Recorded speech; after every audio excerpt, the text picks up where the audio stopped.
आज की कहानी दो दोस्तों के बारे में है जिनका नाम है सोनू और मोनू। सोनू का दिल सोने जैसा था। वो हमेशा सपने देखता था और उन्हें पूरा करने के लिए हमेशा कोशिश करता रहता था। और मोनू मनमौजीला था, उसे कल की परवाह ही नहीं थी।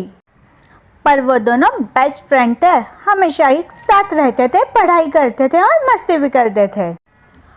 उनमें से सोनू को तो पढ़ाई अच्छी लगती थी पर मोनू को पढ़ाई अच्छी नहीं लगती थी।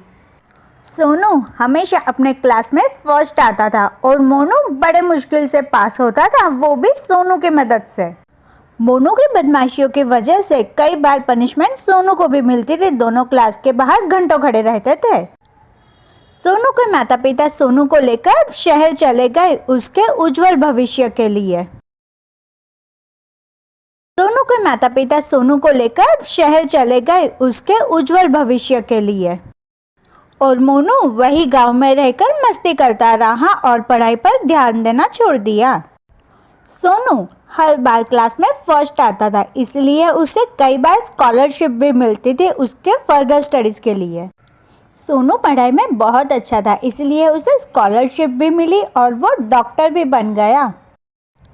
और वहाँ पर मोनू पढ़ाई में अच्छा ना होने की वजह से उसे कहीं काम नहीं मिला, उसे मजदूरी का काम करना पड़ा। अब मोनू शहर जाकर मजदूरी करता था और 2 वक्त की रोटी कमाता था।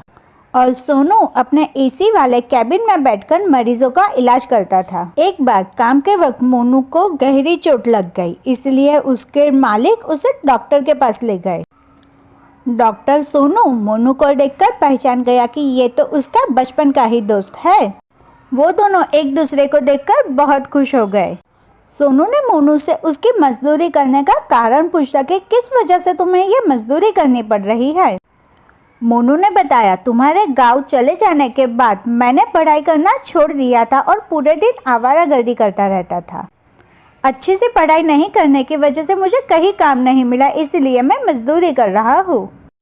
डॉक्टर सोनू को मोनू की हालत देखकर तरस आ गया और सोनू ने मोनू को कंपाउंडर की जॉब दे दी।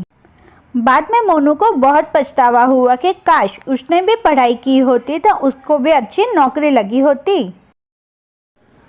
और आप अपने जीवन में बड़े होकर क्या बनना चाहोगे? किसके जैसा बनना चाहते हो आप, सोनू जैसा या मोनू जैसा?